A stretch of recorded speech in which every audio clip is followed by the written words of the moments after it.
For years, we've stared longingly at portraits of the 17th century and its gorgeous version of chemise. Pure white and on display, with elegant gathers, lace, and frills that highlight the decadence of this era of historical costuming. But for many years, these chemises have remained elusive. Hypothetical garments for you to admire, but not to make. Because this is the 17th century and it's the black hole of costuming, and there are no resources for anything anywhere.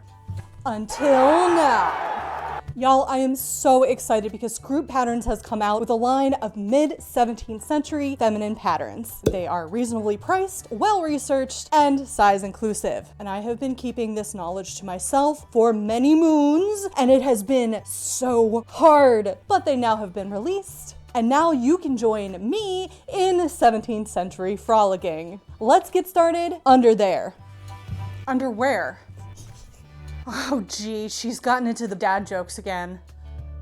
This is a paperless pattern, which means there is nothing for you to print out and tape together and cut out, which is very nice and makes total sense because this is a shift and it's basically just rectangles and triangles. Instead, you pick the size that you need and cut out the measurements that are specified in the pattern. I do suggest figure out what size you are and what views you're going to do, and then go and highlight all of the pieces you need to cut out, either in your inches or your centimeter measurements. That I found really helpful. She includes a nice little worksheet for you that you can put down each piece that you need and what the lengths and widths are so that you can reference that and your cutting layout and not lose your freaking mind.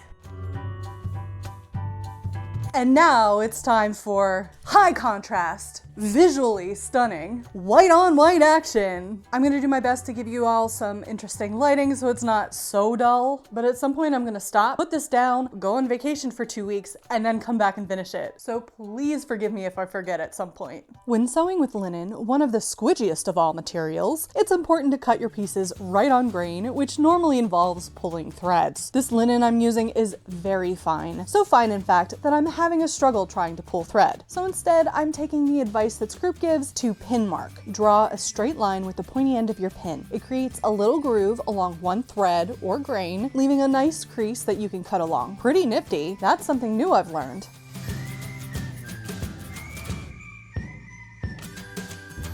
Everything's cut. Let's get started on the assembly. One thing that distinguishes shifts and chemises of this century is that they're off the shoulder with a very wide neckline.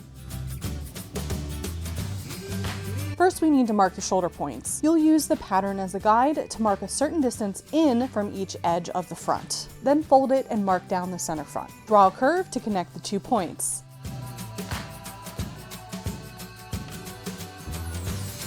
Voila, you have a neckline. My mic's battery is totally dead at this point, but in short, I knew the shoulder width was going to be a problem. I didn't love that I had to cut that out first before assembling anything else. But that's okay because now that I've cut it too large, I can show you how to fix it with historically adequate techniques.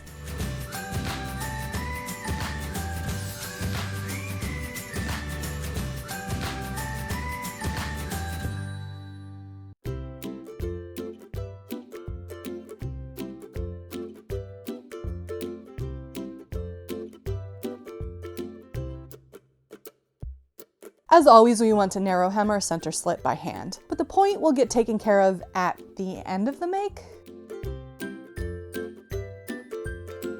To fix the center being too wide, we'll simply add a drawstring inside of the top hem. Otherwise, you just hem it like normal and add the ties at the very edge.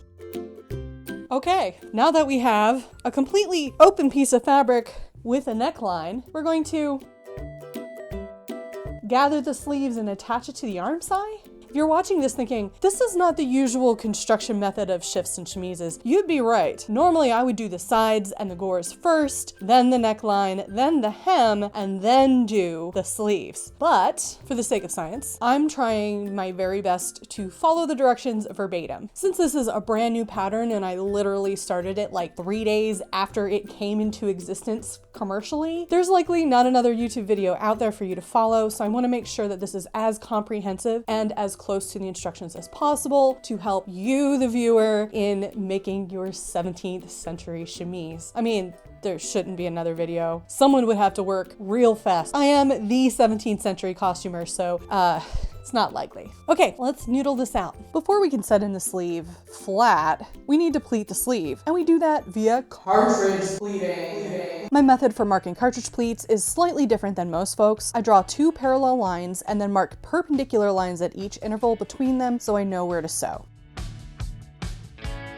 Once the 2 sets of running stitches are done, go ahead and gather the top.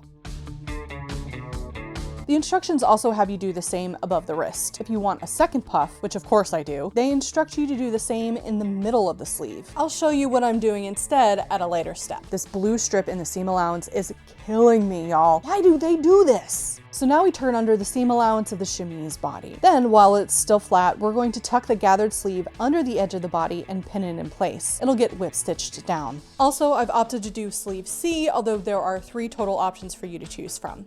Now we add the gusset. You want to wedge the corner of the gusset into the split between the sleeve at the top and the chemise body at the bottom. These will get backstitched in place from the gusset side.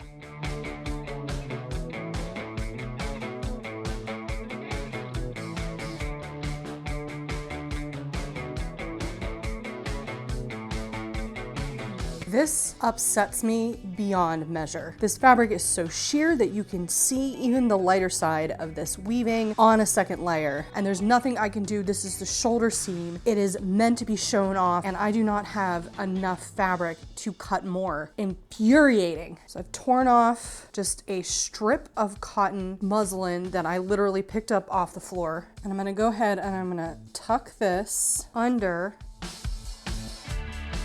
and then repin it to hide the stupid blue bit from the outside. Now I'm only gonna do this on the chemise where it is going to be visible, so probably the sleeves and maybe the gussets. I'm not gonna worry too much about, you know, the bottom of the chemise where you're never gonna see it. Our sleeve is now sewn and the gusset is sewn on 2 corners. Now we need to put both sides of the sleeve together. Then we'll sew the other 2 sides of the gusset.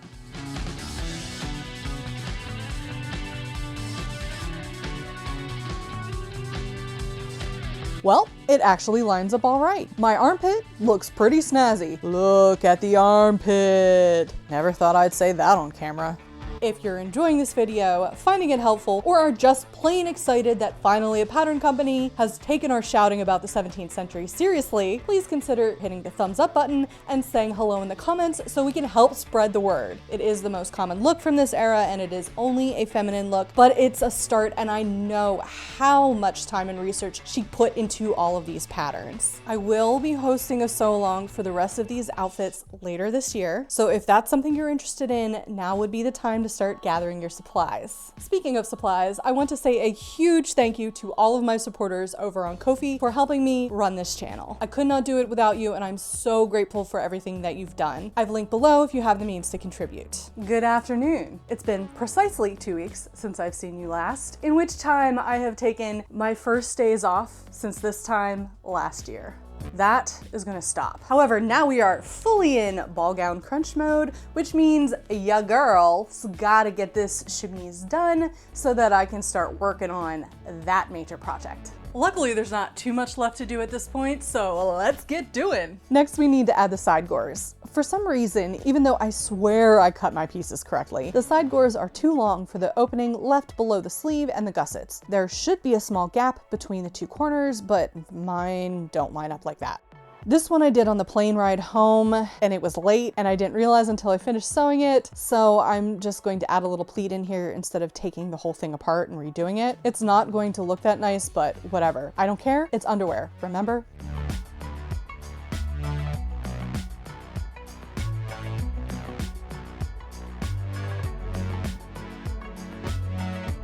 While I sew up the second gore, I thought this might be a good time to talk about hand sewing a little bit because it's not something I've discussed in a long time. I'm using 2 different weights of linen thread for this project. A 62 weight for the seams and a lighter 103 for the fine work like hemming. It's important to note that this is my preferred method of hand sewing, but there are many different ways and you should find the way that works the best for you. Unlike other fibers, linen thread must be waxed or it'll break while you sew. You want to use good quality 100% beeswax. I've used wax from from B&T, Penny River, and Willoughby and Rose, and all three of those have been great and affordable. Some people iron their wax thread, but if you're using good quality wax, the heat of your hand should do the trick. I've used soy wax before and didn't like it personally, but if you need to use soy wax, try ironing and see if that works better for you. I wrap twice and needle once to make my knots. This works great when I'm not on camera.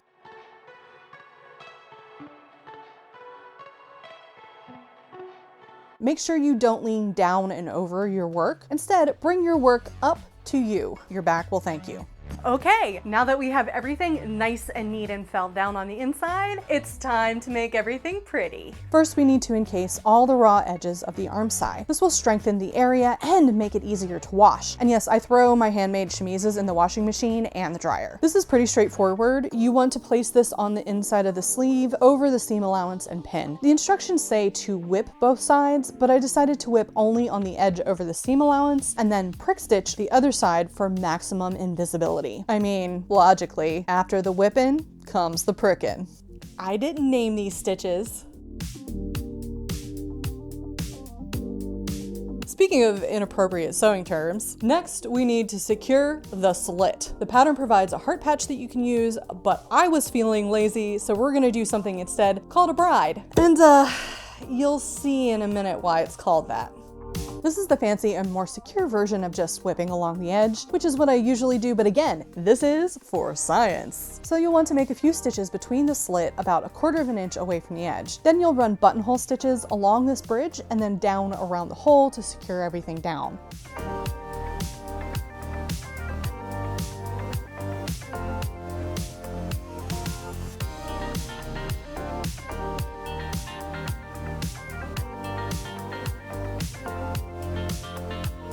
Yep, that's what it ends up looking like. If you remembered from earlier in the video, I mentioned doing something sneaky with the sleeve puffs, and that is adding elastic. This isn't even remotely HA, but it's going to be more comfortable, more flexible, and easier to put on when I'm getting dressed by myself. I sewed a piece of twill tape along the edge where I was supposed to cartridge pleat earlier.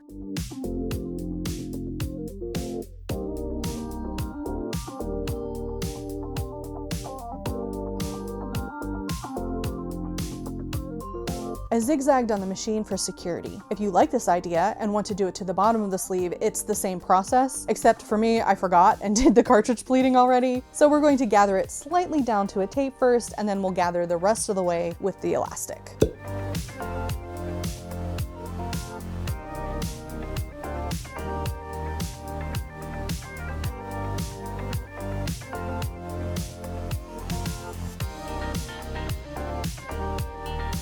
Last but not least, the neck ruffle. You can use lace for this as well as lace along the cuffs. I'm still trying to source some decent lace for a reasonable price that is reminiscent of the lace that they use in this era, so I'm just gonna use linen for now.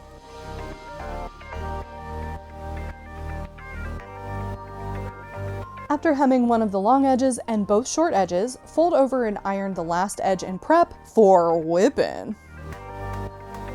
Whipped gathers are great. They take a bit longer, but you get the most beautiful controlled gathers. You'll want to do this in sections. The pattern says 8. I did 4 because I'm lazy.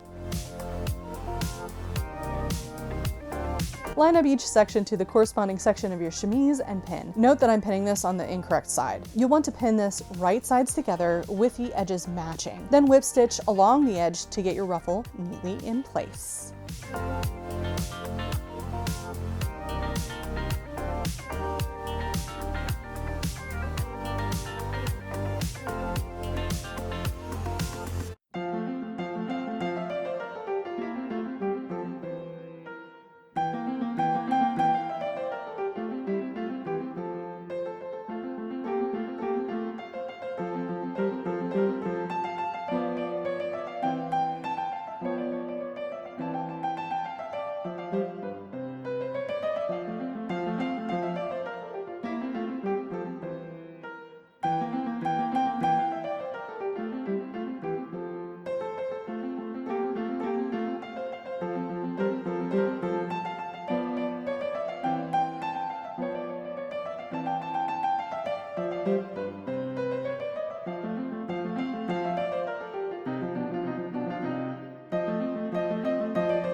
I'm so happy with the way this chemise turned out. I've had this very nice handkerchief linen in my stash for at least 3 years for this specific intended purpose, so it was great to just be able to grab it out of my stash and get started. I do think I'd have an easier time and would have had a neater product if I had done it my way, but it was fun to try a different method of construction, and even if it wasn't the greatest for me personally, I can see the logic behind the steps that she has laid out in the instructions, and I think different types of brains will find it very helpful. If you've enjoyed this video, why not check out another in the 17th century series? We have a ton of them on this channel. That's it for me. Thanks for watching. I love y'all, and I'll catch you in my next video.